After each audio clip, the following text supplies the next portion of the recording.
This is a 2022 Ford Mach-E electric automobile. Front we have 6 Whelen ions,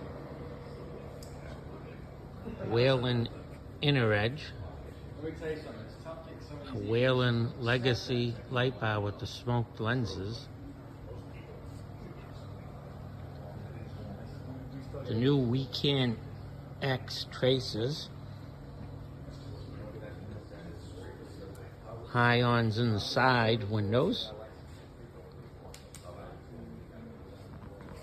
ions the side of the license plate, a rear inner edge,